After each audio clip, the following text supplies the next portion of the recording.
Bueno, nada, gracias Guido Claro, gracias a por usted. venir.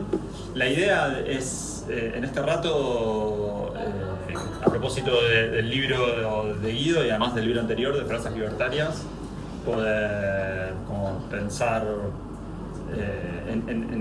el peronismo tiene sus 20 verdades, los libertarios Sí, la otra, sí. podríamos clasificar, ¿no? Porque es muy curioso de este fenómeno que creo que todavía no terminamos de entender, ¿no? Porque también lo estamos atravesando, porque es muy novedoso y muy excepcional, ¿no? Es insólito lo que está pasando. Hay una ortodoxia, además, que rige, que además es muy raro cuando pensamos que es un movimiento supuestamente liberal, ¿no? Como, Claro. Entonces, esa ortodoxia tiene estos mitos, ¿no? Estas ideas que me parece que es una buena oportunidad para pensarlas y si las queremos pensar en profundidad, hay que leer el libro de Guido, Experimento Libertario, y hay otros libros también sobre Milei que tenemos aquí en la librería que bueno, lo piensan, creo que desde el punto de vista económico, no tanto como este, pero sí desde el punto de vista político. Otros libros como el de Juan González, Sí, Juan. El Loco, el libro de Ernesto Tenenbaum sobre Milei también es bueno. Bueno, Tenenbaum escribió acá también, en la contratapa está ahí de Tenenbaum, sí, gran periodista, sí, sí. Por lo menos. Bueno, hay libros también de Valeria Croce, El Arca de Milei. Sí, bueno. Se está escribiendo mucho sobre Milei, Las Fuerzas del Cielo también. Sí. ¿De Juan Luis? No, hay otros, ¿verdad? Pusieron. Que es una compilación de textos que piensa la relación de Milei con el judaísmo, pero ya ni siquiera con el judaísmo, sino con una cosa... Tiene una relación con el judaísmo para mí muy similar a la que tienen los evangelistas, más que los judíos, digamos. Pero bueno, tiene muchas aristas este fenómeno. Claro. Hoy nos vamos a centrar un poco en la lista económica. Gracias, Guido, por... No, gracias a ustedes, gracias por el espacio, gracias a vos también que estuvo organizando. Y bueno, gracias a ustedes por venir desde ya. Bueno, lo que me habían propuesto y me parecía una buena idea es arrancar con algunas de las grandes verdades libertarias. Entonces ahí seleccioné algunas, la verdad que rápido las seleccioné, las más difundidas. La idea era, no hago es que se complete un poco la frase con lo que cada uno piensa y tratar de contrastarlo con lo que en realidad ocurre o que nos muestran los papers económicos, que nos muestra la información disponible acerca de si son verdad o no. Entonces la idea, a ver si estamos un poco en línea, es si bajás impuestos, aumenta la... Bueno, podría ser la riqueza, está muy bien, pero hay otra gran verdad, es difícil esa, que nos plantean liberalizar la economía por completo. La digo, entonces aumenta la inversión. Entonces lo que ellos plantean, lo que plantea una de las premisas que exploramos en el libro, es que supuestamente, y esto es algo que recorre todos los países de Latinoamérica, ahora Chile que está en el proceso electoral, están un poco con la misma discusión, que es la premisa central liberal, nos dice que en realidad cuando uno baja los impuestos, atrae más inversiones. Y esto en principio, por eso digo, como toda gran falacia, en principio no tendría ningún tipo de, digamos, de repercusión si no sonara lógico, ¿no? Porque uno dice, bueno, me bajan los impuestos, lógicamente voy a invertir en un lugar donde tengo que pagarle menos al Estado, ¿no? Y se aplica esa lógica. Ahora, ¿qué es lo que ocurre? En realidad la baja de impuestos es una variable independiente dentro de la visión keynesiana. ¿Qué quiere decir independiente? Que puede variar o no la inversión. La inversión generalmente está estimulada, según Keynes y según toda la línea post-keynesiana, que después la podemos discutir incluso, acerca de lo que es la demanda efectiva. O sea, uno en realidad invierte, sobre todo en forma productiva en un determinado país, ¿no? Después están las inversiones especulativas, que tienen otro capítulo aparte, en donde uno va a vender los bienes que produce. O sea, eso es independientemente de la presión tributaria que tenga el país o no. Generalmente los países que tienen presión tributaria más alta también tienen un mercado interno más dinámico, por lo cual generalmente son lugares más atractivos. Imagínense que si fuese solamente por un tema impositivo no habría inversión en los países nórdicos, por poner el ejemplo de los países que tienen más presión impositiva. Entonces, esta lógica no responde a la realidad y solamente podría decir que en un único caso se respeta esta premisa, son casos muy excepcionales, que son los paraísos fiscales.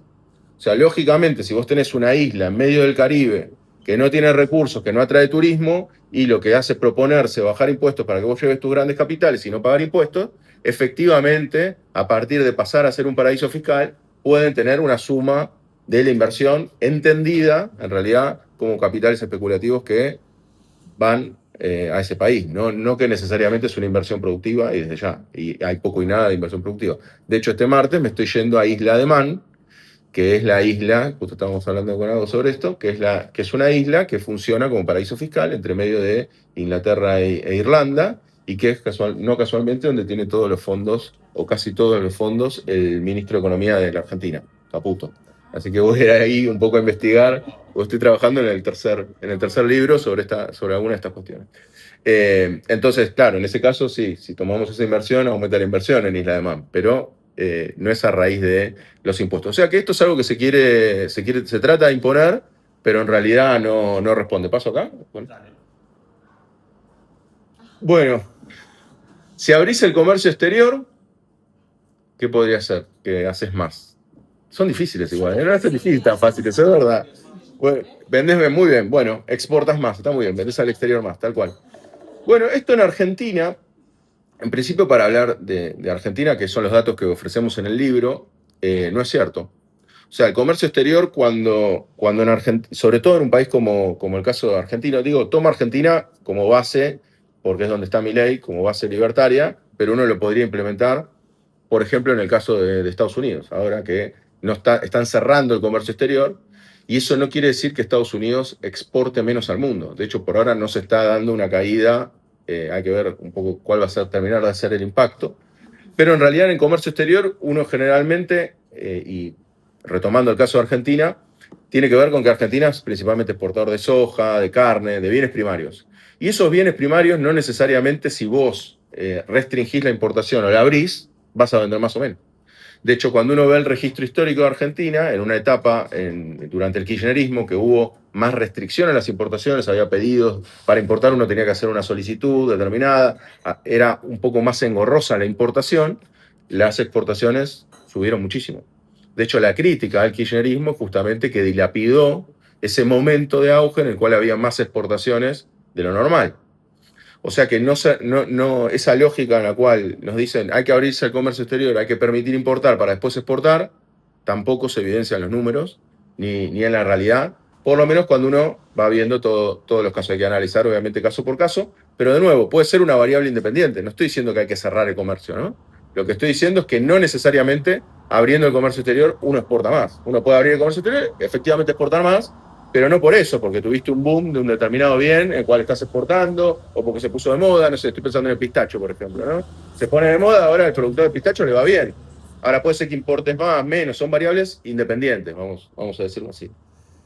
Bueno, esta es central en el libro, quizás me puedo detener, si no hacemos todas juntas, me detengo a explicar un poco esta, pero ahí los países son más libres económicamente.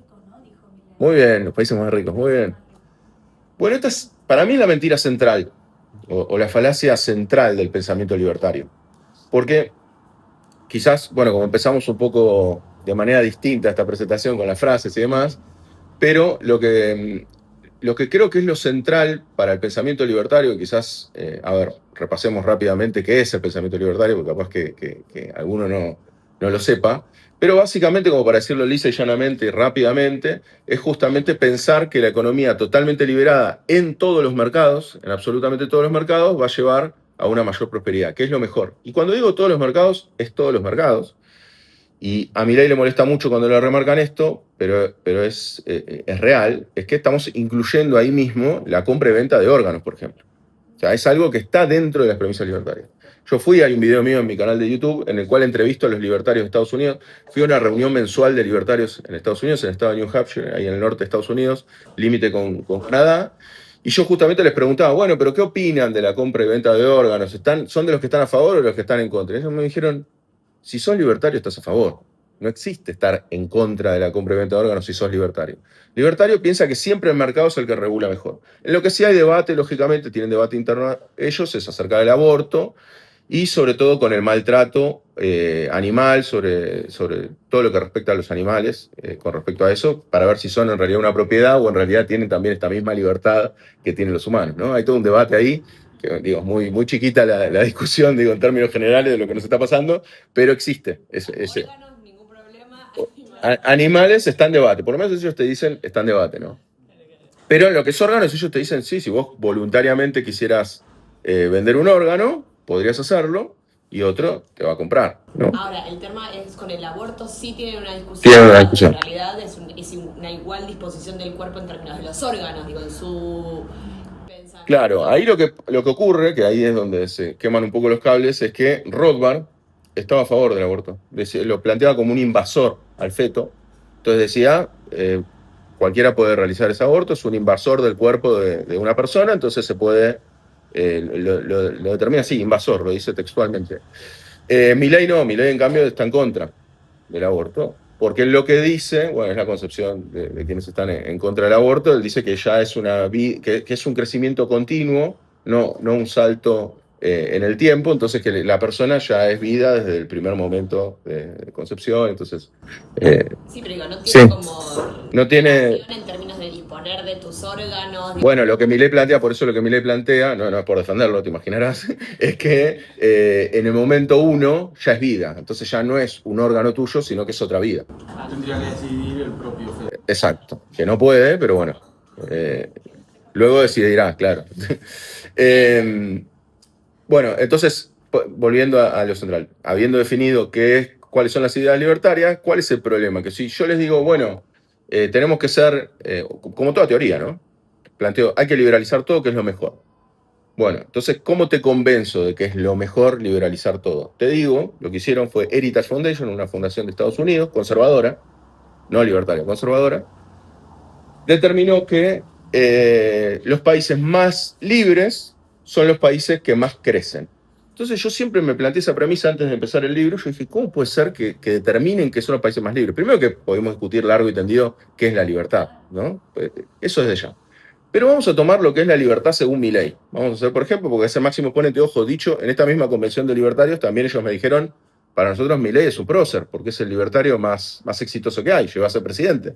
O sea que ellos lo consideran un referente. Ahora, cuando uno analiza el discurso, y de eso tengo mucho trabajo de analizar mucho el discurso de Milei, en el libro también tomamos partes de lo del discurso de Milei, lo más congruente, ¿no? No me meto en la cuestión personal, por eso está muy bien la recomendación de los otros libros y demás sobre la vida personal de ellos, no me meto. Pero cuando uno evidencia qué es un país modelo para Milei, bueno, en principio uno tiene que agarrar, a mi modo de ver, dos grandes ejes. Uno, la cuestión impositiva. Es lo que nos dice, y la frase más resonante, y que entiendo que acá también suena y en todo el mundo suena, que los impuestos son un robo, ¿no? Entonces, en principio, si uno dice los impuestos son un robo, o sea, nos roban a los privados con los impuestos para gastarlo o malgastarlo, ¿no? Si los impuestos son un robo, ¿cuáles son los países que menos recaudan? O sea, que menos presión impositiva. Presión impositiva es impuestos sobre el total del PBI. ¿Cuánto representan los impuestos sobre el total del PBI? ¿Cuáles son los países con menor presión impositiva del mundo? ¿Alguno lo saben? Es una pregunta difícil. Bueno, actualmente, varía esto año tras año, pero actualmente es Somalia. País africano, con serias dificultades. Somalia es el país con menor presión tributaria del mundo. Y uno al principio dice, bueno, ok, en este ranking de índice de libertad económica tendría que estar por lo menos en los primeros puestos. Bueno, no, está abajo. Ahora vamos a ver un poquito por qué. Después uno podría decir, bueno, ¿qué también podríamos definir a un país libertario? Bueno, que tenga menos gasto público. También es importante, porque el gasto público en realidad está siempre mal ejecutado y demás. Bueno, ¿cuáles son los países con menor gasto público? Bueno, ahí tenemos Nigeria, ahí os ante Nigeria, Haití, también es otro de los países con serias dificultades, pero generalmente son africanos. Y de nuevo, ¿estos países están arriba en ese índice de libertad económica? No. Dice, bueno, ¿qué pasa? ¿Qué hace acá? Bueno, tienen en cuenta 12 variables. No me quiero poner muy técnico, lo escribí en una revista académica esto. En el libro lo trato de hacer más digerido para que no sea tan técnico. Pero básicamente lo que hacen es, estas variables las introducen, pero quedan dispersas entre un montón de otras variables. ¿Cuáles son las otras variables? Por ejemplo, percepción de la corrupción y lo que es funcionamiento de la justicia. Dos cuestiones que se determinan por encuestas. O sea que estamos hablando de lo que se percibe de la corrupción y lo que se percibe que funciona la justicia, ¿no? No estamos hablando de juicio iniciado o juicio terminado, no sé, que sería una variable objetiva, que también podría ser objetable, porque un funcionamiento de la justicia podría despachar rápido los juicios y no quiere decir que funcione bien. Es muy difícil, efectivamente. Pero ¿por qué son importantes y son centrales, algo que pueda parecer quizás anecdótico, en este índice? Claro, porque a los países africanos lo que hace es castigarlos diciendo que hay mucha corrupción. Entonces esto los hace bajar en el ranking del índice de libertad económica. Y fíjense, en los primeros 15 puestos están los 4 países nórdicos. Son los países donde todos sabemos que más se pagan impuestos, son los países donde tienen una intervención del Estado fenomenal, todo lo contrario a lo que profesa Milei, ¿no? Porque tenés más sanidad, más educación, bueno, tenés gastos extraordinarios y un Estado muy presente, empresas estatales.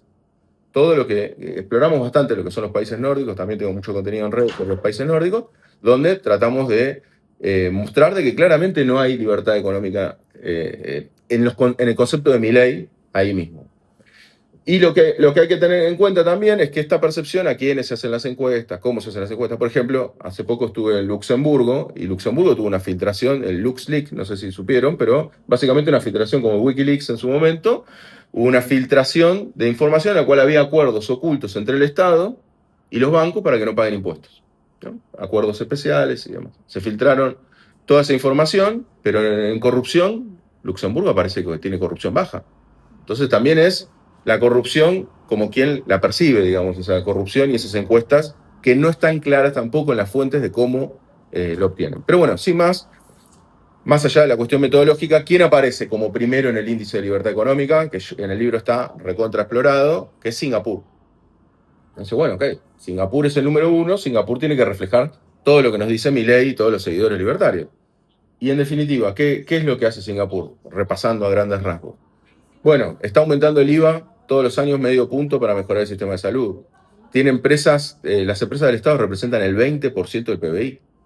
El suelo es mayoritariamente del Estado, que lo destina a planes de vivienda. Dicho sea paso, y más estando acá en Madrid, un plan de vivienda bastante osado en términos de lo que hacen es expropiaron masivamente tierras al inicio. O sea, una expropiación masiva. O sea, estamos hablando de que el país modelo de Milei, yo para que se entienda, ¿no? El país modelo de Milei expropió masivamente tierras. Con esa expropiación masiva lo que hicieron fue planes de vivienda que no te dan la vivienda de por vida, sino que te la dan, o mejor dicho, podría ser de por vida, pero no heredable, te la dan por 99 años. O sea, te construyen la vivienda. Y súper interesante también lo de Singapur, estuve en el Instituto de la Vivienda ahí de Singapur, está bastante reflejado en el libro, es que no es que la concepción de vivienda social que tenemos sobre todo en Latinoamérica, no sé bien en detalle cómo será acá, que no es que es para los necesitados. Allá hay viviendas sociales, viviendas que se construye el Estado, de lujo. O sea, vos tenés como en tus aportes patronales, en los aportes que a través de tu trabajo aportás un 38% de tu salario a un fondo, y dentro de ese fondo podés destinar ese dinero a comprarte tu vivienda. O sea que si vos tenés un buen salario, no sé, $8.000, $10.000, lo que haces es también aportar y vas a ese mismo plan de vivienda. Lo cual, ¿por qué es interesante también esto? Porque lo que ellos hacen es una planificación sobre esa vivienda. No hay guetos como ocurre quizás en el caso de Viena, que es otro caso interesante con lo que hacen de vivienda. Porque lo que hacen es decir, bueno, ok, acá tenemos una composición poblacional de tantos chinos, tanto de otros estados, tantos extranjeros, lo que hacemos es dar una vivienda y que respete esos porcentajes en los barrios de lo que son las distintas etnias que viven en Singapur. Con lo cual es súper interesante, digo, da para profundizar más, pero lo que quiero decir es, Singapur tiene un Estado muy interventor. De hecho, Temasek Holdings, que es la que controla todas estas empresas del Estado, entre las cuales está, por ejemplo, Singapore Airlines. Digo, porque Milei quiere privatizar aerolíneas argentinas y Singapore Airlines es la mejor aerolínea del mundo, la que tiene mejor funcionamiento, es la número 1 y es estatal. O sea que también esa cuestión de lo del Estado funciona mal. Bueno, la aerolínea en lo que es el aspecto de las aerolíneas te da el primer puesto para Singapore Airlines. Con lo cual, lo que quiero decir, y Singapur no tiene, por ejemplo, al ser una ciudad-estado, no tiene la necesidad de conectar el país, que sí lo tiene, por ejemplo, Argentina, ¿no? Un país, el 8º más grande del mundo, que obviamente tiene un requerimiento de una aerolínea de bandera que pueda hacer vuelos que quizás no sean tan rentables como en otros países. Y en el caso de Singapur, las aerolíneas viajan igual a Singapur, pero a Singapur le interesa tener su propia aerolínea, ¿no? Bueno, así que a partir de este índice que está armado digamos, a conveniencia para que los países que efectivamente esta correlación, crecimiento, países que uno diga qué bien este país, es que construyen este índice de libertad económica. Como Singapur tiene al mismo partido en el gobierno, el PAP, Partido de Acción Popular, hace más de 60 años, no suele ser muy nombrado Singapur en voz de Milei. Solamente lo puso en la tapa de su último libro, puso Singapur, y abajo pone a La Habana como el contraste de el liberalismo contra la intervención o el comunismo. Y en realidad de lo que nos habla es de Irlanda. Irlanda es el tercer país en el índice de libertad económica, rápido también, el IVA es el 23%, en Argentina es el 21%, digo, o sea, tiene más IVA, más, pagan más los trabajadores, más del 50% en impuestos si sos un trabajador que gana bien. En Argentina ese tope máximo es del 35%, por poner un ejemplo. O sea, en los ojos de un libertario, si se aplicara lo que se aplica en Irlanda o en Singapur, obviamente sería comunismo. Sería justamente todo lo contrario a lo que ellos plantean. Y de Irlanda lo que me parece quizás más interesante, que se sabe poco, es la empresa de agua. La empresa de agua en Irlanda provee agua potable y gratuita para toda la población. Vos abrís el grifo, tomás agua, no tenés ningún problema porque es potable y no pagás ninguna factura. Pagan solamente las empresas que consumen agua. Así que con eso se mantiene la empresa. Y aparte Irlanda lo que tiene es un beneficio muy particular, que es que cobran poco impuesto a las grandes corporaciones. Y esto es el cherry picking que hace Milei. ¿Qué es lo que nos dice? Volviendo a la primera frase. Nos dice, si vos cobras menos impuestos, tenés mayor inversión. ¿Qué pasa en Irlanda? Efectivamente cobran el 12% de impuestos a las grandes corporaciones, menos que la media europea. Estamos solamente superado por Hungría. Entonces, como cobran menos impuestos a las grandes corporaciones, las corporaciones, sobre todo de Estados Unidos y de Reino Unido, se instalan en Irlanda. ¿Por qué? Porque venden al resto de los países de Europa, tienen la sede europea ahí, y le venden a España, a Francia. ¿Y esto qué trae como alteración de los datos? Lo que trae es que hay un mayor grado de inversión de las empresas como Meta, Microsoft, Apple, por ejemplo, se instalan ahí. De hecho, yo estuve ahí en Irlanda y dije, bueno, ahora me voy a encontrar el mejor Apple Store de Europa, porque si acá tienen toda la inversión europea, debe ser impresionante. No tienen ni siquiera una tienda de Apple, o sea, para que se den una idea de la magnitud. Ponen oficinas en las cuales todas estas grandes multinacionales conforman solo el 15% de la demanda laboral de Irlanda. O sea que no es algo determinante para el día a día de Irlanda. Sin embargo, lo que hacen es captar estos capitales, se genera esta inversión y el PBI aumenta exageradamente. Y como son 5 millones de habitantes, ¿qué es lo que pasa? Irlanda tiene un PBI per cápita de los más altos del mundo. Entonces, el cherry picking que hace Milei es, bajemos impuestos, que llegamos a un PBI per cápita de los más altos del mundo. Y vos le decís, sí, claro, pero esas inversiones en realidad se corresponden a toda Europa, no a Irlanda. En realidad las empresas están aprovechando para pagar menos impuestos. O sea que, digamos, esta es otra forma de mostrar que en realidad esos países ni son más libres, podríamos cuestionar la palabra libertad, y a su vez tampoco podemos decir que son países que respetan las ideas que nos plantea Milei, ¿no? Bueno, a ver otro más. Bueno, esta es fácil. Sí. Las ideas libertarias nacen con Adam Smith. Bueno, Adam Smith es el padre de la economía, también, eso es el primer capítulo del libro. Hablamos sobre Adam Smith, su ideología. A veces lo que nos pasa con los economistas, y esto pasa en general, es que, bueno, economistas y no economistas, ¿no? Que a veces nos quedamos con una frase o conceptos que son simplificadores. Por eso es importante estar en un lugar como acá y comprar un libro y tratar de profundizar en los conceptos. Nosotros tratamos de hacer eso en el libro. Pero uno, en principio, si yo les digo a Adam Smith, se me ocurre que se deben acordar de la mano invisible del mercado y que en definitiva pareciera totalmente compatible con las ideas de Milei.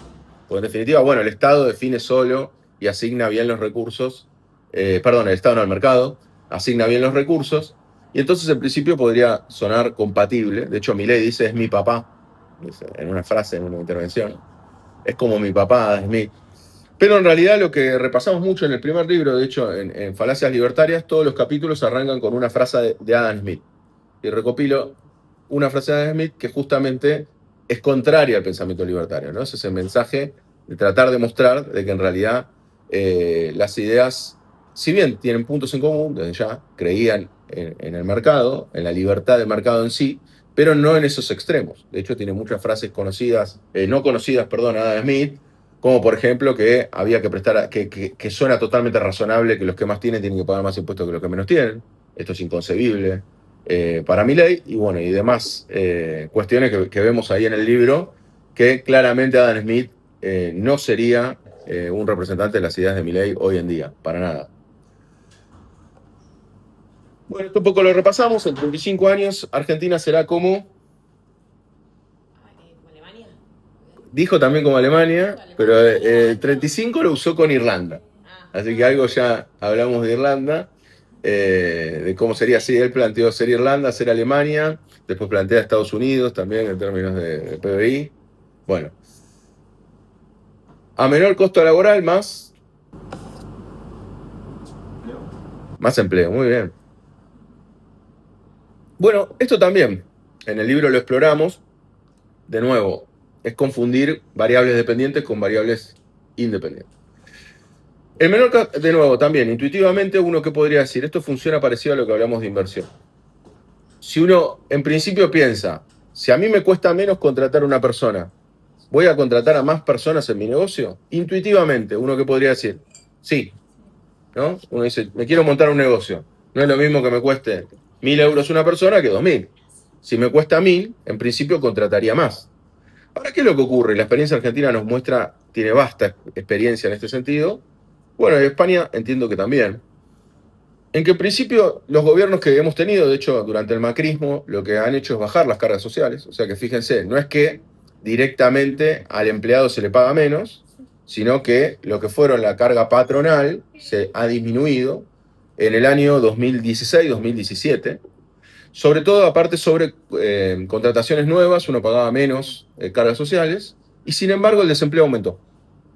O sea que en principio uno se lo puede cuestionar. En principio, obviamente, puede depender también de otras variables, desde ya depende de otras variables, pero acá, por eso yo digo que el pensamiento libertario se ancla, y eso es lo importante, porque una vez se le parece una ficción, cuando lo escucha a Milei, uno parece efectivamente que son cosas disparatadas, que son cosas alejadas de la realidad, pero a mi modo de ver, los ejes centrales, que trato un poco en estas frases que los tengamos más o menos presentes, tienen una lógica, y eso es lo importante que hay que entender, y que me parece que por eso han ganado muchos adeptos. O sea, es difícil ganar muchos adeptos si uno plantea una idea, ideas o conceptos o cimientos de lo que plantea totalmente disparatados, sino que están anclados en cierta lógica.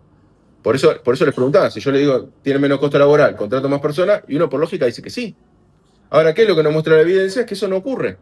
No ocurre, pero no es que, de nuevo, lo mismo que con los impuestos, no es que no ocurre porque como bajo aumenta el desempleo. No, no, no. Lo que ocurre es que el empleo depende de otra variable. ¿De qué depende el empleo? Depende de la demanda efectiva de los bienes y servicios de la economía. O sea, en realidad, si nosotros tenemos un negocio, como podría ocurrir con cualquier negocio en Argentina, ¿no? O acá. Yo, en realidad, veo el costo laboral cuando voy a contratar a una persona, pero lo primero que voy a ver antes que eso es cuánto es la demanda del servicio que estoy brindando. O sea, si yo tengo un restaurante, tengo una cafetería, y estoy vendiendo café y no doy más de entregar café, ¿qué es lo que pasa? Ahí evalúo si contrato a una persona o no. O sea, si la dinámica del mercado me está exigiendo contratar a una persona. Independientemente, en una primera instancia, sobre el costo laboral que yo tengo. Porque si yo no vendo nada, que ese es el problema que está pasando hoy en la Argentina, por eso está aumentando el desempleo, vos no contratás a una persona por más barata que sea la contratación de esa persona. Porque lo que te rige, en realidad, la demanda laboral es la demanda efectiva de bienes y servicios. Entonces, a menor costo laboral, más empleo, eso es falso, no se da. Generalmente, ese menor costo laboral se traslada ante una misma cantidad vendida a una mayor ganancia empresarial.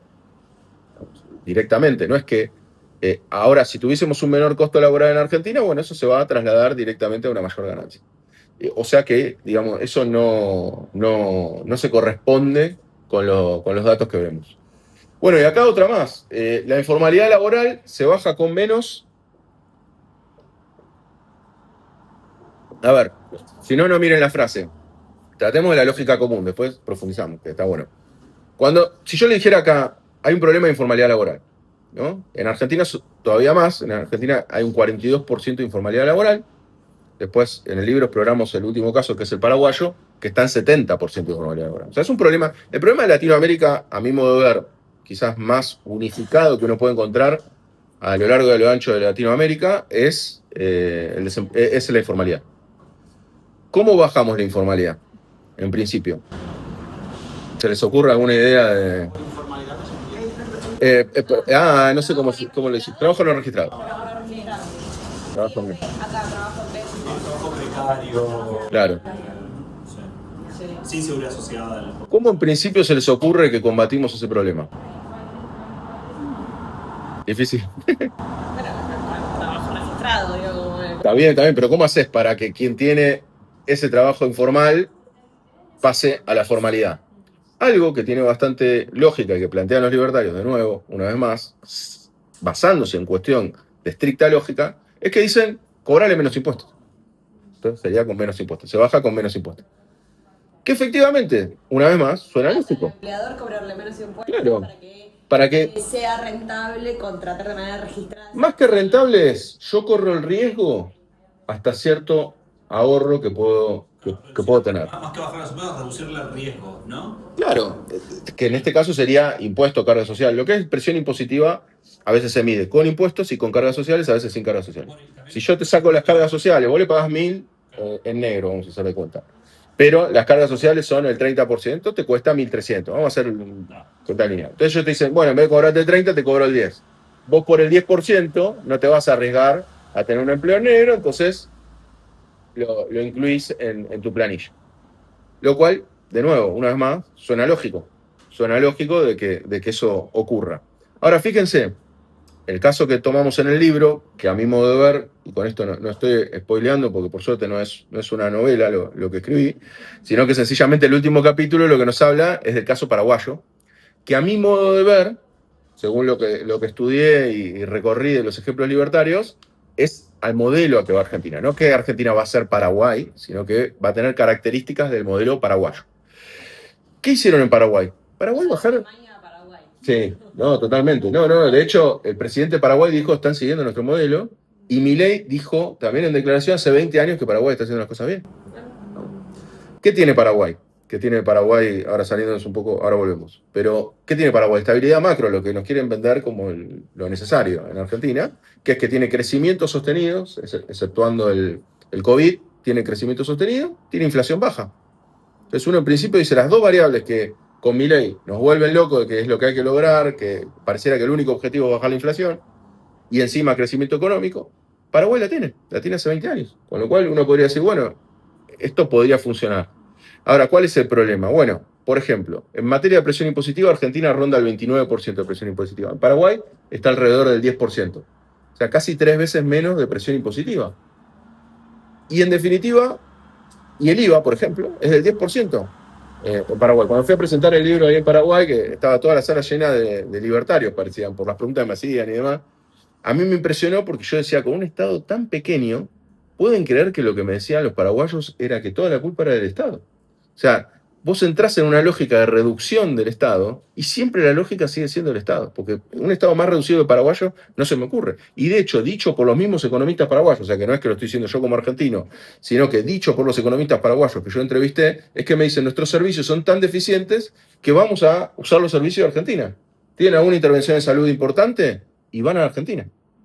¿Por qué? Porque no destinan fondos, porque no tienen fondos, porque desfinanciaron al Estado para invertir en, por ejemplo, sanidad.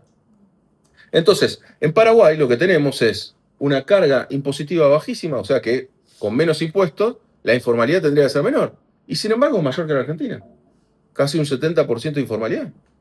O sea que la informalidad claramente no se combate con menos impuestos. Con esto no quiero decir que hay que ahogar de impuestos a las empresas. No estoy haciendo apología de eso. Lo que quiero decir es la informalidad laboral. Y, por ejemplo, en Europa hay muchos países con alta formalidad, por ejemplo, el caso de Suecia, que, por ejemplo, manejan en efectivo, solamente el 1% del PBI se maneja en efectivo. De hecho, hay muchas tiendas que cuando uno va a Suecia que te dicen solamente con medios electrónicos se puede pagar. De hecho, Suecia están a la inversa. Están tratando de impulsar el uso de efectivo, sobre todo para lo que son viviendas con comestibles, porque dicen que quienes tienen menos recursos tienen menos accesos a los medios digitales y que no se pueden quedar sin poder comprar comida.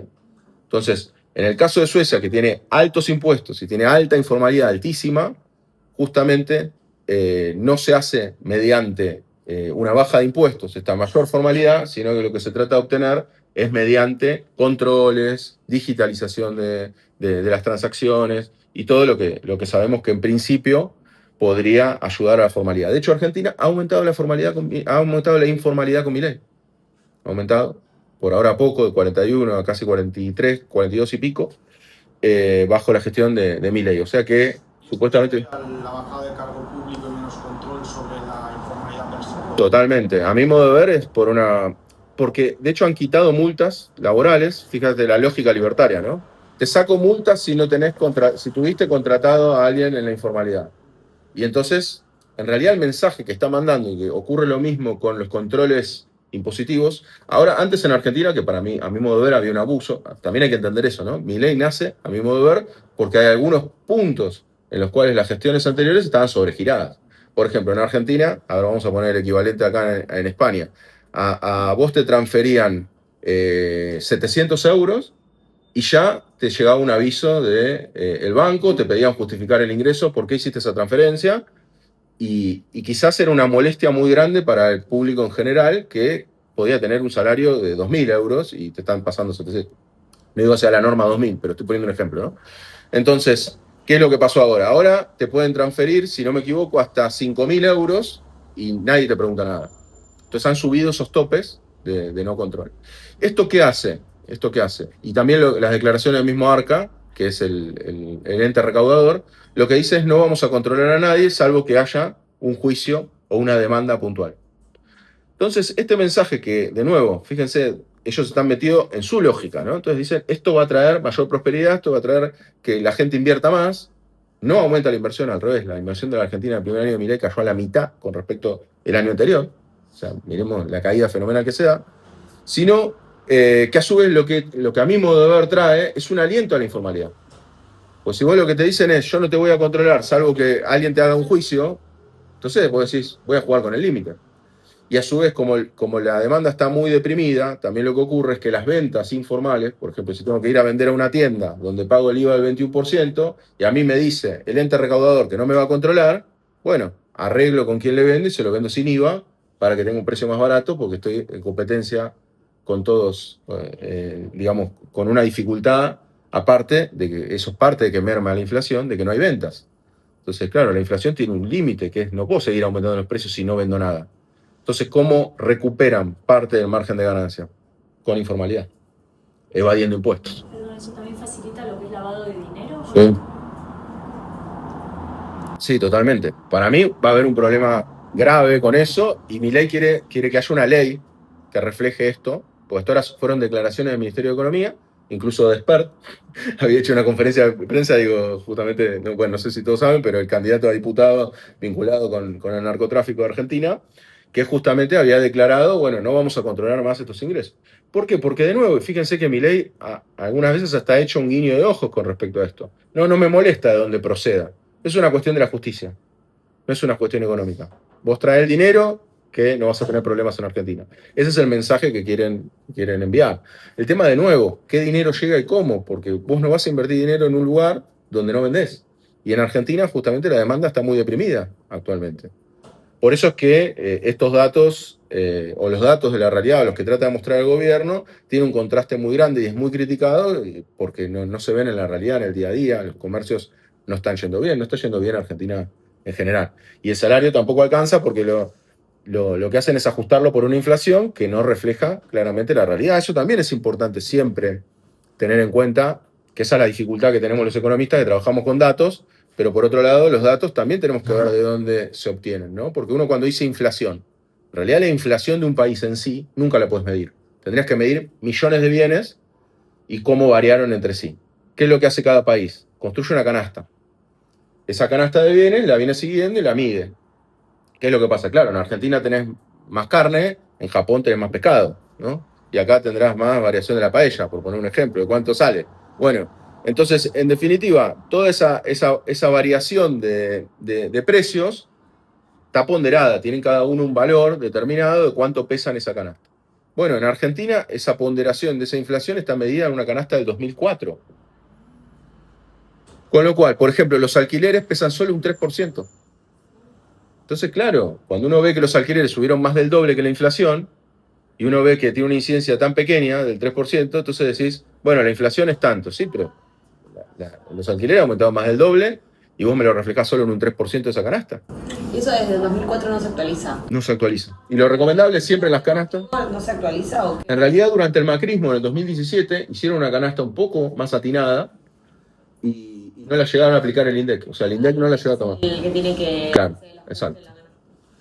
Y eso no ocurre. Las canastas se recomiendan que como máximo, cada 10 años uno la renueva. Porque claro, los patrones de consumo se modifican, ¿no? Hoy sería bastante impensado, no sé, se me ocurre, lo primero que se me viene a la mente, no incluir Netflix. Sería bastante raro en todos los países prácticamente con el nivel de consumo que hay de entretenimiento por esa vía, por las plataformas digitales y demás. Todo eso se va actualizando porque los patrones de consumo cambian. Bueno, en Argentina quedó el del 2004. Cuando uno agarra la inflación de 2017 con la canasta del 2017, da 20 puntos más de inflación de los que declara Argentina. Entonces decís, claro, me es conveniente, ¿por qué? Porque lo que aumentaron más en Argentina fueron los servicios, 400% aumentaron los servicios en Argentina desde que llegó Milei. Y de ese 400%, de nuevo, ¿cuánto incide? Agua, electricidad y demás. Bueno, 4, 5%, transporte 6%. Entonces son incidencias muy pequeñas en una canasta, entonces eso hace que eso se dispare mucho, pero que la incidencia sea menor. Entonces por eso también cuando vemos los datos de inflación, que una vez se sienta que no... Y esto pasa igual en varios lugares del mundo, ¿no? Estamos hablando... Y en Europa yo lo noto muy a menudo, ¿no? Que me dicen, no, acá aumenta el precio y cuando va el índice de inflación te da bajísimo. Bueno, hay que estudiar cómo está construida esa canasta. Porque, por eso yo siempre la recomiendo en términos individuales, cuando me escriben mucho para sacar un hipotecario, ¿no? Le digo, mirá, armate tu canasta de lo que vos gastás y fíjate cómo evolucionó el precio y esa es tu inflación, por decirlo de alguna manera, y evaluarlo en función de tu inflación. Porque si uno va y mira la inflación, hay países que no tienen en cuenta directamente los alquileres. En Estados Unidos, por ejemplo, hay una de las mediciones de inflación que no tiene en cuenta alimentos. O sea, por eso, cada uno puede tomar el criterio que quiera y no siempre va a reflejar la totalidad de la sociedad. Bueno, después creo que esta es una de las últimas. China crece porque ahora es... Dicha por Milei también. ¿Capitalista? Sí, capitalista. Muy bien. Bueno, ahí hay un debate largo con respecto a China.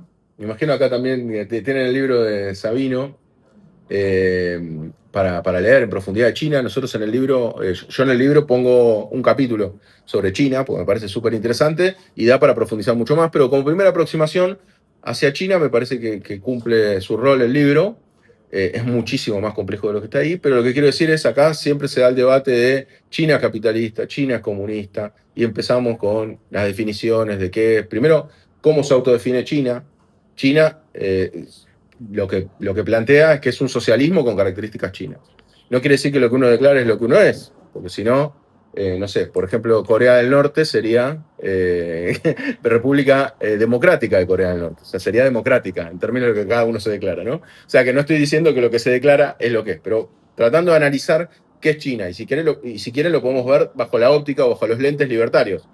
Bueno, en principio, que esto es lo bastante llamativo, no, China crece porque ahora es capitalista. Vos decís, bueno, ok, el suelo es 100% estatal. O sea que si en Argentina o en España tuviésemos el suelo 100% estatal, ¿de qué nos acusarían? Mínimo de comunista, mínimo, de base.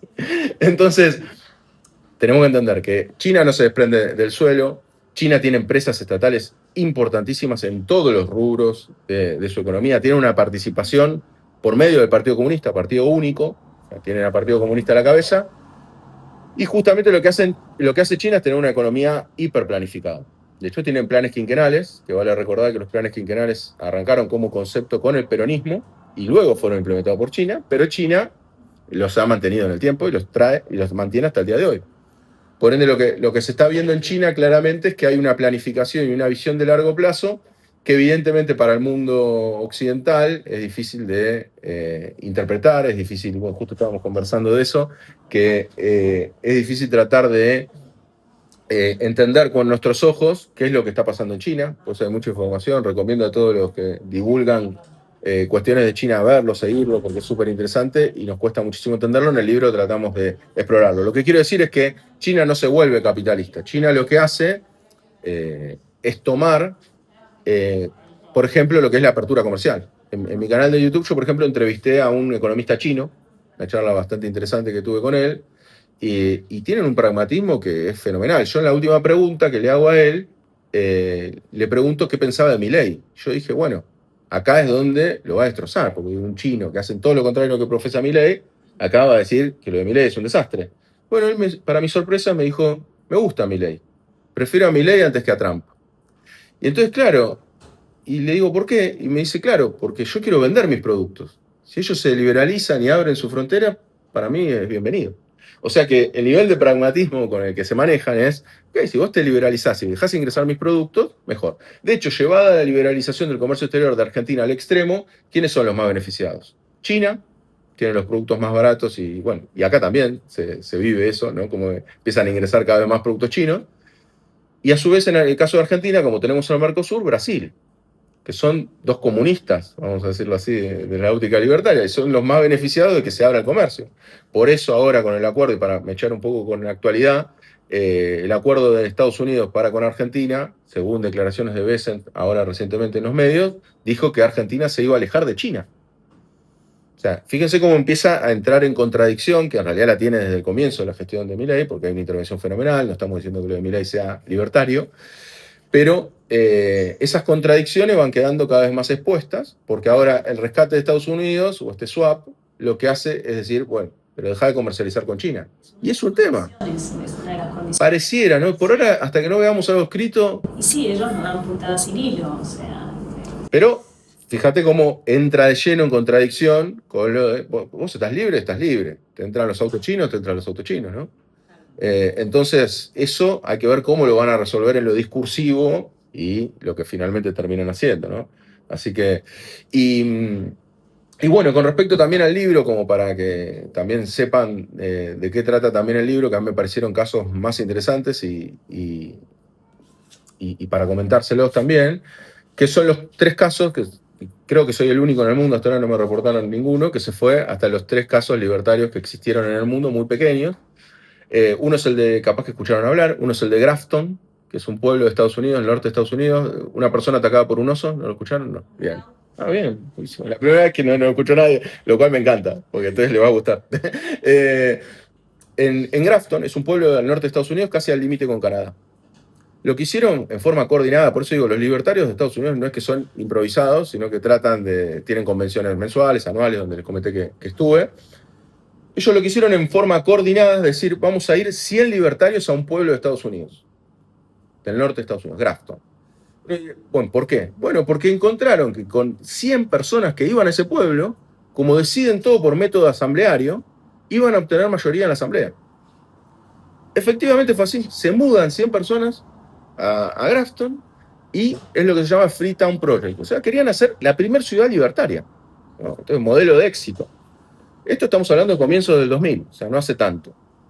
Se trasladan, efectivamente, en la asamblea, había más, porque son 1000 habitantes aproximadamente en Grafton, sin embargo, con 100 dominaban. Ahí no tienen el intendente, tienen un tripartidismo, en el cual, bueno, definen todo lo que tienen que hacer en el pueblo, pero en definitiva lo más importante se define en la asamblea. Lo que hacen es empezar a levantar la mano para bajar las tasas municipales. Entonces, efectivamente, bajan las tasas municipales y bajan también los servicios que prestan en ese municipio. O sea, ¿qué era lo que pasaba? Bueno, había que renovar el camión de bomberos, no lo renovamos. Había que recolectar la basura, no la recolectaban con menos frecuencia. ¿Qué pasó? Es una zona de osos. Los osos empezaron a acercar al pueblo, hasta que finalmente una señora un día entra en su casa, había un oso gigante en su casa, y la ataca a la señora. Entonces, quedó siempre esto como una historia del ataque de osos, ¿no? De un pueblo atacado por osos, porque trataron de implementar lo libertario. Esto es un poco la noticia. Ahora, yo lo que trato de explorar en el libro es la esfera económica. La esfera económica, ¿qué fue lo que pasó? Bueno, cayó un 20% el valor de las propiedades en Grafton. O sea, yo entrevisté a una señora que vivió, que todos sus padres, todos habían vivido en Grafton toda su vida, y conversé con ella y me dice, yo no quiero ser, me dice, yo soy de derecha, yo soy republicana, pero estos tipos no quiero que estén acá, me decía, porque lo único que hizo fue, cayó el valor de mi propiedad, hay casas abandonadas. el otro día se me cruzó un animalito al jardín del vecino y me estaba apuntando con un arma, porque están a favor de tener la libre portación de armas. Me dice, esto es un escándalo. Entonces, no quiero que estén más. Y se están yendo y estamos contentos con que se estén yendo algunos, porque claro, evidentemente el proyecto fracasó. Aparte uno podría decir, bueno, ¿se instalaron más comercios? No. Tenía que cargar combustible, me tenía que ir varios kilómetros hacia otro pueblo. Tenía que ir a un supermercado a comprar comida, me tenía que ir a otro pueblo. O sea que en definitiva esa baja de impuestos o de tasas municipales no se vio reflejada claramente en un mayor bienestar, sino todo lo contrario. Tal es así que en la convención, dentro de ese mismo estado, que es New Hampshire, cuando yo voy y me encuentro y les pregunto a todos los libertarios, porque digo, bueno, acá voy a encontrar el contraargumento. Digo, che, ¿qué pasó con el Newtown Project? Y me dice, no, Freetown Project, perdón. Me dicen, no, yo no sé qué es Grafton. O sea, me decían que no conocían, lo cual me llama. Al día de hoy me va a quedar la duda de cómo puede ser que no lo conozcan, porque es como si algo que pasara acá en este mismo municipio y no lo conociera. Es raro. Pero lógicamente, ¿qué es lo que te va a decir un libertario puro? Que uno quizás más en redes puede tener más ese contacto, te dice, bueno, ok, pero los impuestos de Estados Unidos no lo sacaron, lógicamente, los impuestos nacionales se terminaron pagando. Bueno, en definitiva, lo de Grafton fue un caso fallido, que es un buen ejemplo, y a veces se usa como chicana, que terminamos invadidos por osos, pero que es un caso de que el libertarianismo que se trató de implementar no funcionó. Otro caso, que quizás, bueno, este capaz que no lo conozcan, que es el de Liberland, no sé si escucharon hablar. Bueno, entre Serbia y Croacia tuvieron una disputa, los dos países de la ex Yugoslavia tenían una disputa con los límites geográficos, ¿no? Porque antes pasaba el Danubio, después se corrió por donde pasa el Danubio, entonces Serbia dice que la frontera es una, Croacia dice que es otra. Eso trae que en el medio hay territorios en disputa, pero se da lo que se llama terra nullius, que es, hay distintas porciones de territorio que si uno dice que es propia, está asumiendo que el otro hizo bien la división y por ende pierde más tierra de la que gana. ¿Vamos? Y este es el caso de una porción de territorio muy chiquita, una isla que se llama Isla de Siga, en la cual ni Croacia ni Serbia dicen que es propia. Los dos dicen que es del otro. Entonces, ¿qué pasa? Nadie está reclamando esa porción de tierra.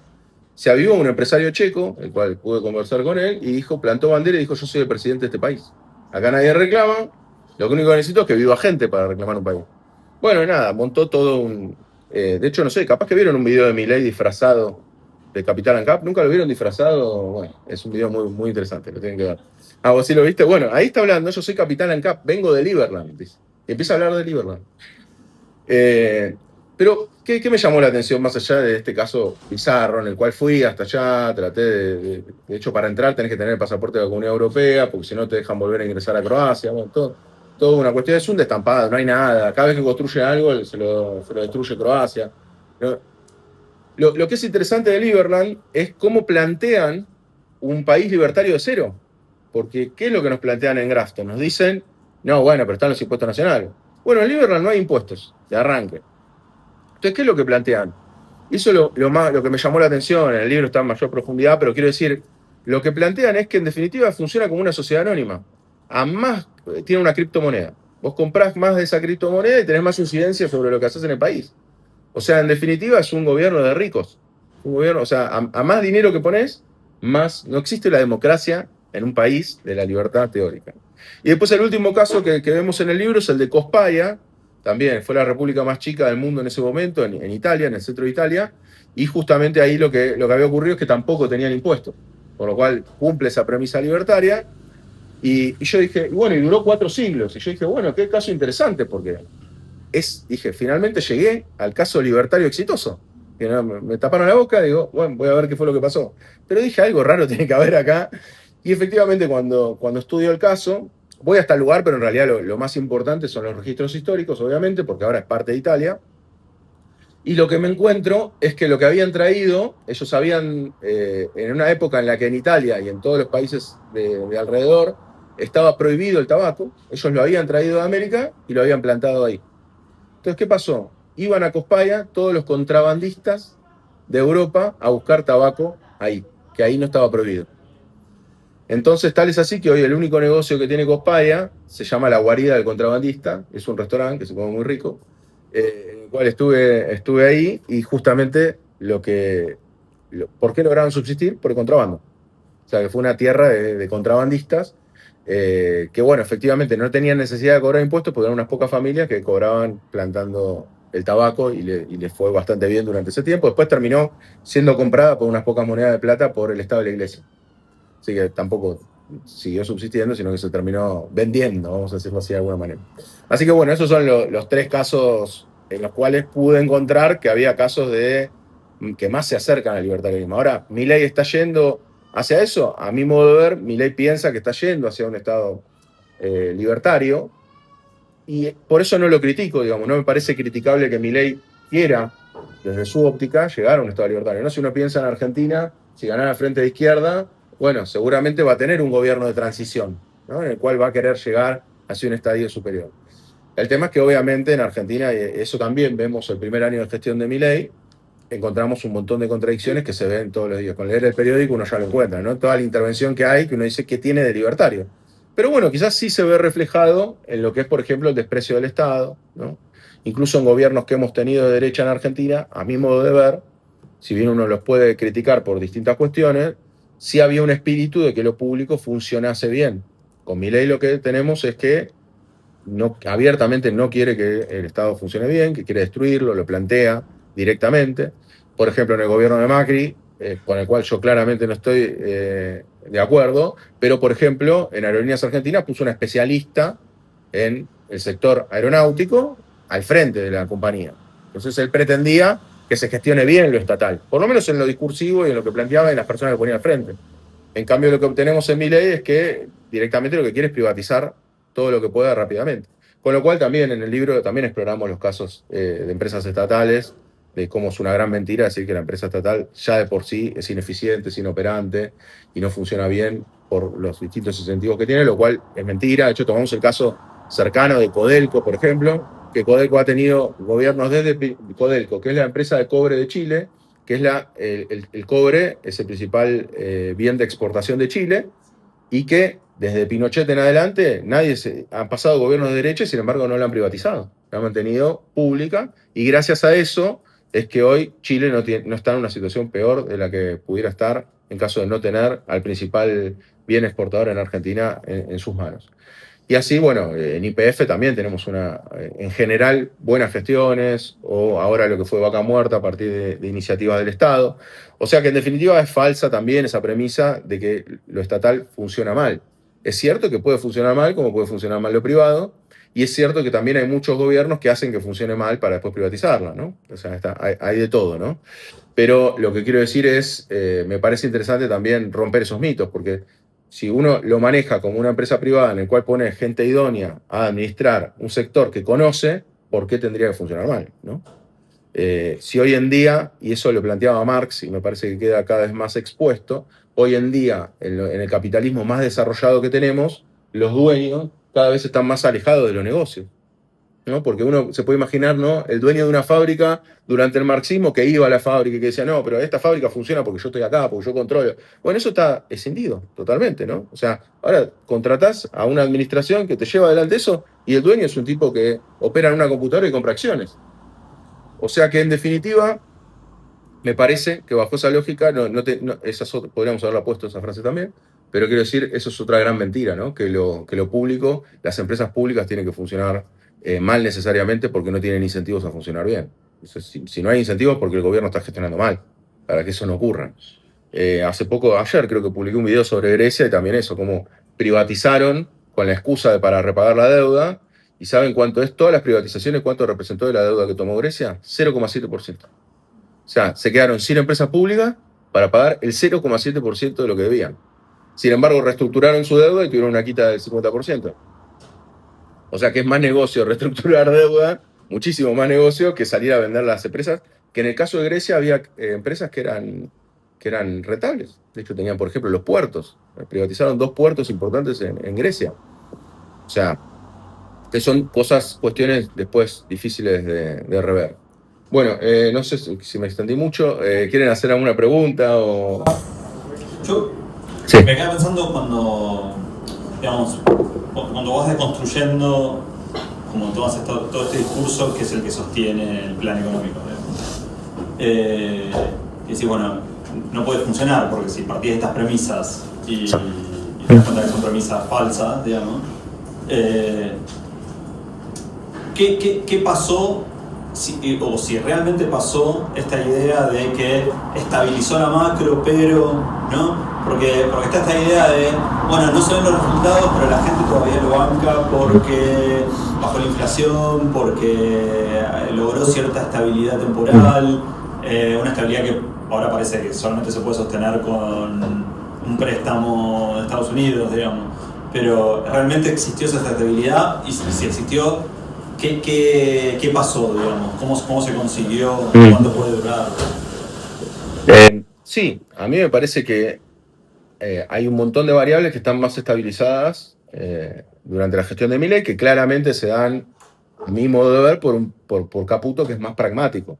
Fíjate que Caputo no suele dar discursos libertarios, ¿no? Puso un ministro de Economía, primero con experiencia, que es algo que se subestima mucho en Argentina, y que a mí me parece muy importante que la gestión pública vos tengas experiencia. Obviamente yo estoy en las antípodas de lo que hace Caputo, pero quiero decir, es importante, cuando vos venís con años de experiencia, venís de nuevo y ya tenés más claro sobre qué hacer. Para quienes han trabajado en el Estado, saben que el primer año que trabajás en el Estado, todavía tenés que conocer cómo funciona. Entonces me parece importante ese aspecto. Él lo pone a Caputo, que es una persona que ha intervenido en las principales variables. Entonces, lo que han logrado es efectivamente la inflación baja en términos mensuales. Hay un video que yo hice, creo que es el video más arriesgado que hice, porque generalmente soy bastante serio con el video, en el cual hago una comida y lo que hago es ponerle picante, ¿no? Entonces, ¿qué pasa? Claro, el primer mes de Milei, diciembre, que se lo adjudica Alberto Fernández, increíble, porque primero que está hasta el 10 de diciembre, y segundo ya se sabía que había ganado Milei, ¿no? Da el 25,5% de inflación en el INDEC. 25% en un mes, o sea, estamos hablando de un cuarto, o sea, subieron un cuarto los precios. Bueno, ¿qué es lo que pasa ahí? Es como si vos estuvieses cocinando y le tirás un montón de salsa picante, ¿no? Le tirás un montón. ¿Y después qué es lo que pasa? Claro, los precios llegan a un techo en el cual la inflación naturalmente empieza a bajar. Entonces le empezás a agregar menos picante. Pero no quiere decir que el plato de comida esté menos picante. Tu plato de comida vos ya le echaste un montón de picante. Entonces, ¿cuál es el problema con los precios? Los precios de Milei levantaron un montón, por eso yo hago mucho hincapié en términos de inflación de Milei, de medir la inflación acumulada. La inflación acumulada en estos 2 primeros años de Milei ya es superior a la de Macri, por ejemplo. Y estamos hablando de que Macri tenía una inflación elevada. Y la de Alberto Fernández vamos a ver. Vamos a ver al final de la gestión cuánto te da la inflación acumulada. Porque lógico, si vos liberalizás los precios, lo que ocurre es que llega un momento, y más si no estimulás la demanda, en el cual los precios no van a poder subir más.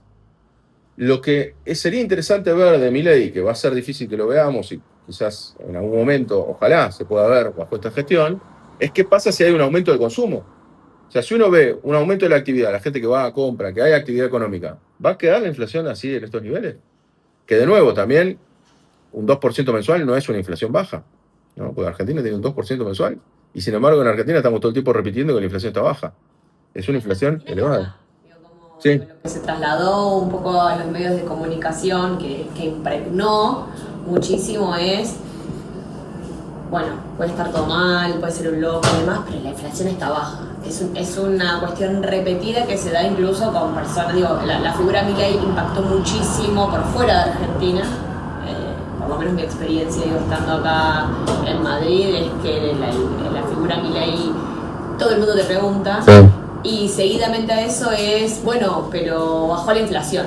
Claro. O sea, como A más B.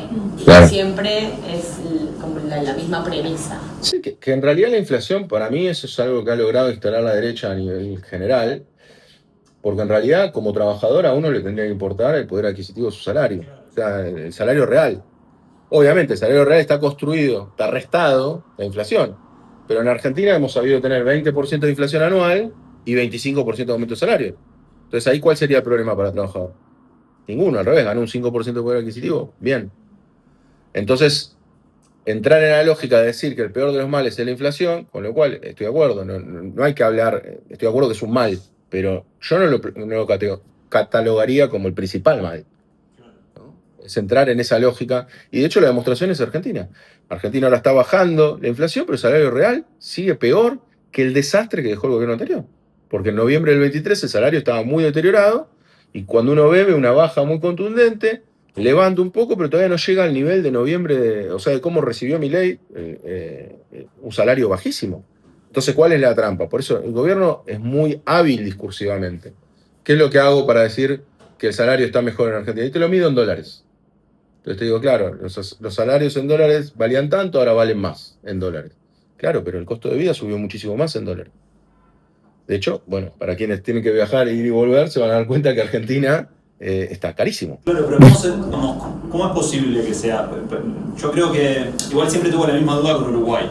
Vos cruzabas Uruguay, Sí, carísimo. cuando vas al supermercado en Uruguay siempre la diferencia era... Es más, los salarios uruguayos no son tan altos. La gran duda que te aparece es ¿cómo puede ser este nivel de precios para este nivel de salarios? Es decir... Es pérdida de poder adquisitivo, claro. Pero por eso en Argentina está esa contradicción, ¿no? Y ahora Milei dice que sacó 12 millones de pobres de la pobreza, que da para... También, eso tiene que ver con la medición.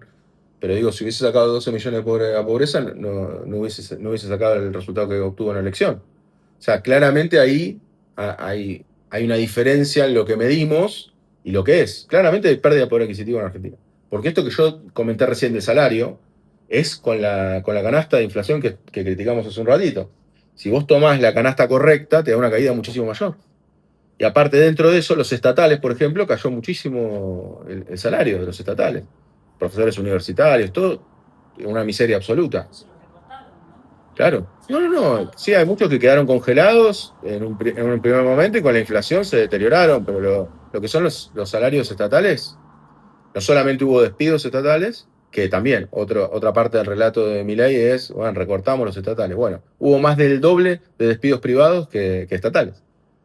Porque cuando la economía empieza de nuevo a no girar, lo que ocurre es que los privados son también los que despiden. Claro. Entonces tenés más del doble de despedidos privados que empleos estatales. Y Milei arrancó fuerte con eso. O sea que estamos diciendo que es uno de los principales logros que Milei manifiesta. ¿Qué necesitaríamos que suceda ya? Porque las grandes inversiones que está convocando Milei medio que no llegan mucho, ¿no? No, por eso, a mi modo de ver, no llegan las inversiones o pueden llegar, hay que ver, por ejemplo, qué pasa con esto de OpenAI, que es una carta de intención igual. No sé si todos escucharon, pero bueno, que va a haber una inversión aparentemente en el sur de la Argentina con servidores y demás que necesitan frío de OpenAI, de la dueña del GPT. Pero esto primero hay que ver cómo es ese acuerdo, porque si es en base al RIGI, por ejemplo, el régimen de inversión, ahí lo que ocurre es que ¿cuánto queda? Porque ese es el problema. Los que criticamos al RIGI, al régimen de... Milei lo que hizo fue un régimen de atracción de grandes inversiones. Y todo lo que te da como bueno, primero que dice, perdemos soberanía judicial, porque dice que cualquier litigio se resuelve en el exterior. O sea, imagínense cómo piensan atraer inversiones, ¿no? De esa manera, diciendo, litigamos afuera. Y a su vez, esas exenciones impositivas que hay, no tenés que mantener los dólares ahí, justamente va en contra de lo que necesita Argentina. Argentina, justamente el problema que tiene con el tipo de cambio, que siempre hay puja, es que crónicamente salen más dólares de los que entran.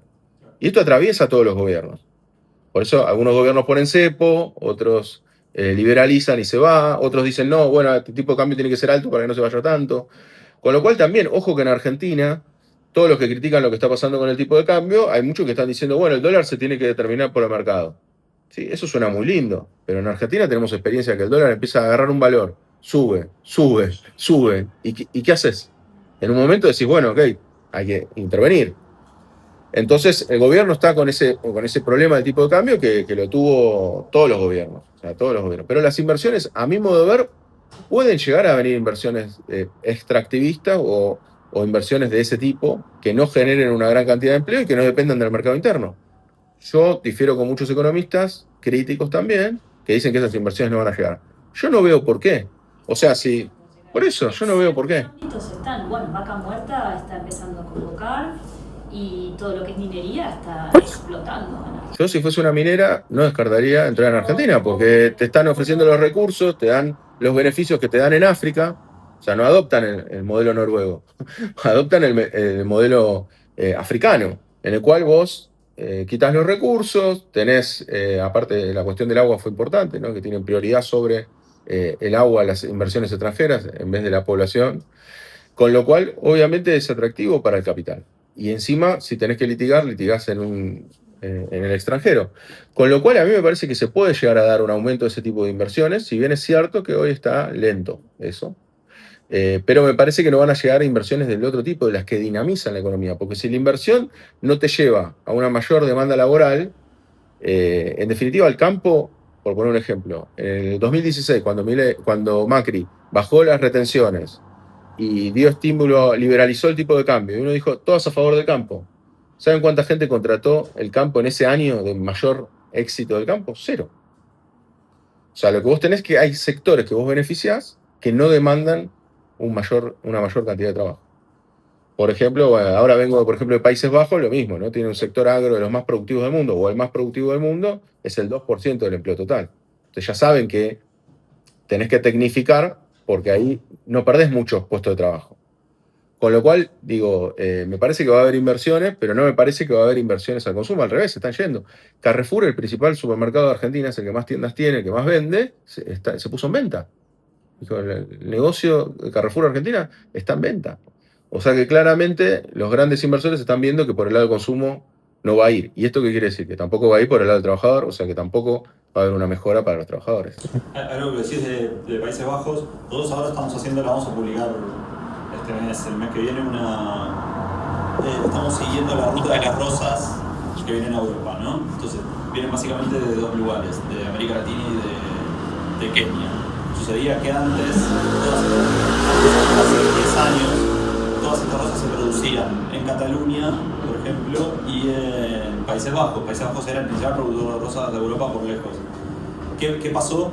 Los mismos holandeses, los mismos granjeros holandeses que plantaban rosas en Países Bajos, empezaron a comprar campos de rosas en Kenia. Y entonces, las plantaciones de rosas en Kenia son de holandeses. Se producen en Kenia y los holandeses las importan a Kenia. Entonces hubo una enorme inversión en invernaderos y qué sé yo en Kenia. Digamos, toda esa inversión no repercutió y en mayor empleo, o sea, hubo mayor empleo, pero el empleo es precario y en la explotación, y no hay, digo, cuando llegan las inversiones, ¿cuánto queda en Kenia de esas rosas? Es ínfimo, digamos. Por eso cuando mencionás lo de OpenAI, digamos, ¿cuáles son las condiciones de esas? Porque ¿cuánto queda? Además de generar empleo, digamos, ¿cuánto queda de la rentabilidad de eso? Sí, empleo mínimo, porque justamente hay unos centros de OpenAI que ahora se empieza a conocer más. Hay granjas de inteligencia artificial. Claro, pero aparte capaz que emplean 100 personas. Claro. Por eso hay que ver ahí el proyecto. El agua también. Exacto. Mi pregunta cuando vi la nota era, bueno, entiendo que puedo saberla, pero capaz si vos profundizaste más, el por qué. ¿Por qué el salvataje? ¿O por qué esa noticia en este momento? ¿El salvataje, sí, o la inversión? Todo junto. Del director de OpenAI respecto de Milei y respecto de Argentina, digo, justo en este momento, en estas condiciones. No, a mí me parece que vamos a tener que ver, pero a mí me parece que efectivamente puede ser atractivo para ellos. No hay que desestimar esa opción de que evidentemente si es un lugar frío del mundo, que quizás tengan que poner menos impuestos que en Suecia, que es donde cerca del Círculo Polar Ártico, sé que también hay. Por eso, a mí me parece que, exacto, que puede pasar. Tienen un gobierno muy favorable para eso, puede pasar. Ahora hay que ver qué evalúan ahí, ¿no? Porque también se dijo lo mismo con las Petronas y finalmente no se hizo ninguna inversión. O sea, que son cartas de intención. Sí, adelante. Son cartas de intención, por ende hay que ver finalmente qué termina ocurriendo. Ahora, con respecto al salvataje de Estados Unidos, a mí me parece que es bastante evidente que para Estados Unidos es algo barato. Eso es lo que hay que tratar de dimensionar, porque cuando uno piensa en 20.000 millones de dólares, 20.000 millones de dólares para Estados Unidos es un vuelto exactamente, y en este contexto en el cual perder, ¿no? Como en el TEC, una figurita ahí de un país importante de Sudamérica como es Argentina, me parece que si el costo son 20.000 millones o capaz que cada tanto, una vez por año tengan que poner, estoy teorizando, 20.000 millones no es tan grave, no es tan grave. El tema es que parece que la dinámica requiere más, ¿no? Porque Argentina tuvo blanqueo de dinero, el cual permitió el ingreso de dólares, crédito del FMI, el cual permitió el ingreso de dólares, y ahora están estos ingresos de dólares. Por ende, pareciera que son todos parches para poder continuar con el plan. Pero fíjense, el otro día veía un tuit que me parecía muy gracioso, que decía, pasaron de la no intervención del Estado a que ahora intervienen 2 estados. Argentina, ¿no? Me pareció bastante ingenioso en ese sentido, y es verdad. Ahora estamos una cooptación total, pareciera, de la economía argentina. ¿Pensás que con eso va a pasar lo que puede pasar lo que pasó con el préstamo del FMI a Macri, que se terminó básicamente fugando, es decir, financió una fuga? Y lo segundo es, ¿cuánto puede condicionar al gobierno que venga después este préstamo? No, para mí el condicionamiento es total, lo del FMI también. De hecho, el Partido Justicialista está trabajando sobre el no pago de parte de esa deuda, o sea, solamente pagar lo que corresponde por estatuto del FMI, que es una parte ínfima. Y me parece que claramente va a haber que tener una negociación muy dura en ese sentido. Me parece que incluso como punto de partida está bien decir que no vas a pagar. Se lo dijo también en una... No, está bien como punto de partida de negociación decir, mirá, no voy a poder pagar, y a partir de ahí negociar. Mi pregunta un poco en relación con lo que dice Dani es las consecuencias, digo, cuando fue lo de Macri dijimos, bueno, ¿cuánto nos va a llevar recuperarnos de unas consecuencias de este modelo, de este experimento? Igual como una proyección de qué país nos queda en términos de económicos. Bueno, primero no hay que perder el optimismo, hay que pensar que China hace 50 años era un país poco productivo, tenía poco interesante para ofrecer al mundo, y lo han reconvertido. De hecho, fue el país que más expulsó, también lo vemos en el libro, cómo hizo esa expulsión de la pobreza, que dicho sea de paso es otro gran mito libertario, ¿no? El capitalismo expulsa a personas de la pobreza, y usan un gráfico de Max Rosser en el cual se ve la caída de la pobreza a nivel mundial, y por eso siempre hay que leer la letra chica. Eso es tomando en cuenta ingresos de $2 diarios. Si uno lo aumenta a $7 diarios, no da caída, y a su vez dentro de esa caída, la gran parte de esa caída es por China. O sea que es por el país que tiene el Partido Comunista a la cabeza, ¿no? Que expulsó 50 millones de pobres en los últimos años. Entonces, ahí lo que hay que ver de lo que queda, a mi modo de ver, van a quedar cosas como todo, ¿no? Van a quedar cosas que quizás puedan ser interesantes para la recuperación. Que esté el gasto tan deprimido, que haya habido tanto recorte, en términos keynesianos, es lo que te permite resurgir más rápidamente. Keynes lo que planteaba era, y que fue muy criticado por esto, pero él hablaba desde la teoría, no desde la sugerencia política. Decía que sus políticas en los países pobres eran más efectivas. Porque hagamos de cuenta, como se lo trata de ridiculizar a Keynes, de que uno pasa con un avión y tira dinero, ¿no? Si uno pasa por el medio de Tokio y tira dinero, seguramente los japoneses agarren y se guarden en el bolsillo el dinero que tiraron, ¿no? En cambio, si uno pasa por India, seguramente vayan y se lo gasten, ¿no? Entonces, ese ir y gastárselo es lo que hace que la rueda gire más rápido.